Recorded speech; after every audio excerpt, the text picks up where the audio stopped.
Mini curso de apometria. Como surgiu a apometria? Bom, durante o ano de 65, esteve em Porto Alegre um psiquista porto-riquenho chamado Luiz Rodrigues. Ele realizou uma palestra no Hospital Espírita de Porto Alegre, demonstrando uma técnica que vinha empregando em alguns doentes e obtendo resultados satisfatórios.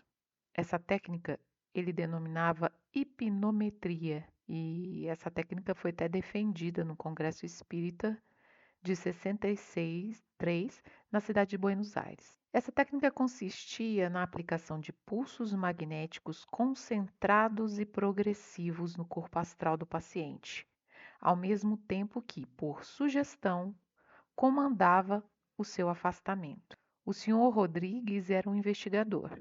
Ele não era espírita e também não era médico, mas trouxe possibilidades novas e um imenso campo para experimentação conduzidas na tratativa das doenças. Então, Lacerda, achando essa técnica interessante, resolveu testar na sua esposa Yolanda, que era médium. E ele verificou que, além dessa matéria, havia um complexo hospitalar na dimensão espiritual denominado Amor e Caridade, de onde partiam o auxílio e a cobertura aos trabalhos assistenciais dirigidos por ele.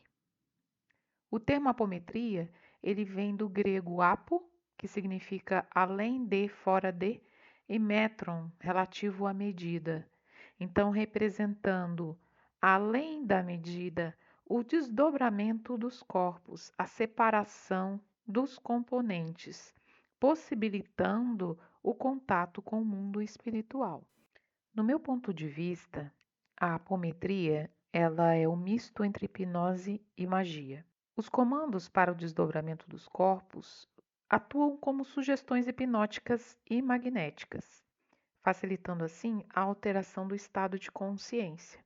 A magia entra com a parte magética e a vontade, intenção e o sábio uso da mente. Por isso, um operador de mesa apométrica deve ter um equilíbrio e controle mental acentuado. Então, como é feito o atendimento? Inicialmente se produz um campo de força, onde falaremos a seguir. Inicia-se com o desdobramento dos médiuns e do paciente. Esse desdobramento possibilita o contato com as entidades médicas do astral. O atendimento do corpo espiritual do enfermo acontece pelos médicos do astral e tudo é visualizado pelos médiuns que estão desdobrados no mesmo local. A partir desse estudo, Lacerda fez uma classificação dos distúrbios espirituais.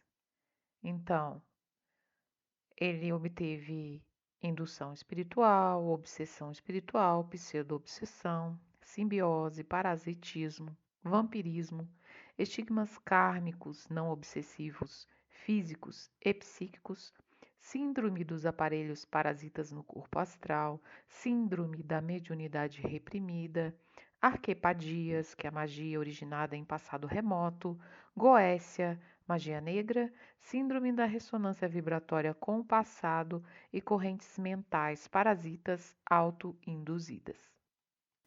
Vamos iniciar com a indução espiritual.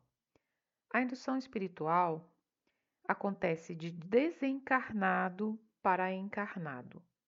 Acontece espontaneamente. Na maioria das vezes, de modo casual, sem maldade alguma. O espírito vê o paciente, fica envolvido com ele, gosta da energia dele, é atraído por ele, porque ele dá uma sensação de bem-estar. A energia do encarnado faz bem para ele. Porém, ele está em sofrimento, e esse sofrimento é transmitido para o encarnado. Todas as suas dores e suas angústias vai desarmonizar aquele encarnado. E isso pode causar a posteriori doenças, tanto mentais quanto físicas. Além de doenças, né, principalmente as mentais, essa desarmonia energética, causando uma baixa vibração, pode atrair bolsões de passado, pode atrair consciências de vida passada, causando a obsessão. Obsessão espiritual. A obsessão é a ação persistente de um espírito sobre um indivíduo. Ela implica sempre na ação consciente, com um objetivo bem nítido, visando fins e efeitos muito definidos. Esse obsessor ele sabe muito bem o que está fazendo. É uma ação premeditada, planejada e posta em execução. Às vezes muito sofisticada, e ela constitui a grande causa das enfermidades psíquicas. Quando a obsessão ela se processa por uma imantação mental, a causa está sempre em alguma imperfeição moral da vítima, na encarnação presente ou nas encarnações anteriores. Essa imperfeição é que permite a ação influenciadora de espíritos malfazejos. Então, a conduta, os pensamentos e os sentimentos do indivíduo serão gatilhos para atrair essas consciências do passado. Para vocês terem uma ideia, a obsessão é a enfermidade do século. É tão grande o número de casos rotulados como disfunção cerebral ou psíquica e até algumas doenças orgânicas que todas têm natureza espiritual.